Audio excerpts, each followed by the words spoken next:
All right, so this is the angle bracket that basically interacts with the actual gate itself for the operator. It gets installed on this little polymer block over here. I'm just going to show you. So there's the polymer block there, and essentially install it one way or the other. So in this case, it's a right-hand gate, so you're making sure that the L, the flat edge, is towards the slam post side. If it was a left-hand gate, then it would basically get flipped around the other way. So that way is a right hand, that one is a left hand. So I hand it back to my assistant over there, and we basically install just by using the two screws provided.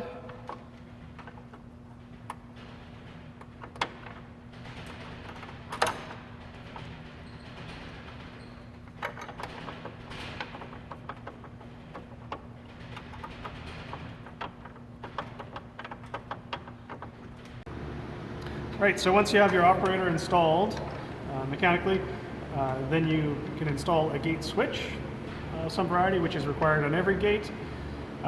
If you want, you can buy the brackets from us and the switch as well, but they are separate items from the actual operator. Some people have switches that they like and very particular. This is the one we can supply. If you want it, let us know with your order. We're happy to do it. Regardless, we put two holes in the top up here that you can install a switch with. And essentially they're number 8 holes, and you just line it up with our bracket.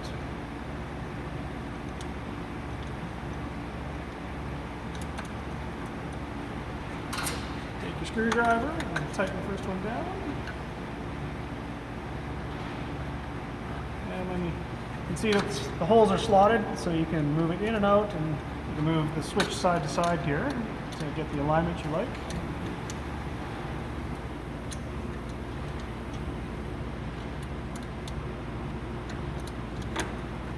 Find the hole. There it is.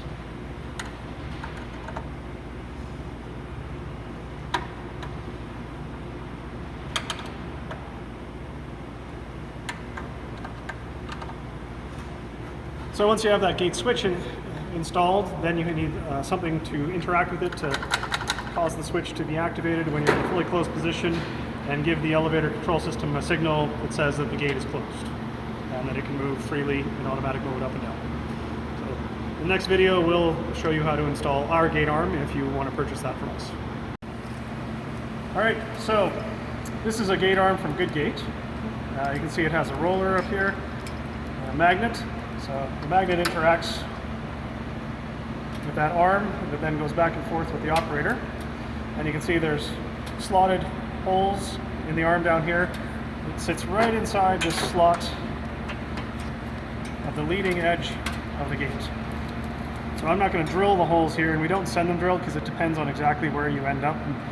We don't want to Swiss cheese the entire upright here, but I'm just going to put a piece of tape on it to show you, okay, well, basically put it on there, and whenever you're happy with exactly what height it's at, because you want it to engage with that switch, so you can use a piece of tape just to get it close to where you want. And you also want the magnet to interact with this angle bracket right here. So once you have it where you like, then you can basically mark and drill some holes, and you'll still have some adjustment up and down, so don't worry if you're not exactly right. And once you do that, you can do through holes, and we send some hardware, lock nut and a screw. Basically put the screw through the hole, put the lock nut on the other side with a washer, tighten it down, and then you can move this up and down a little bit to get it to where you want.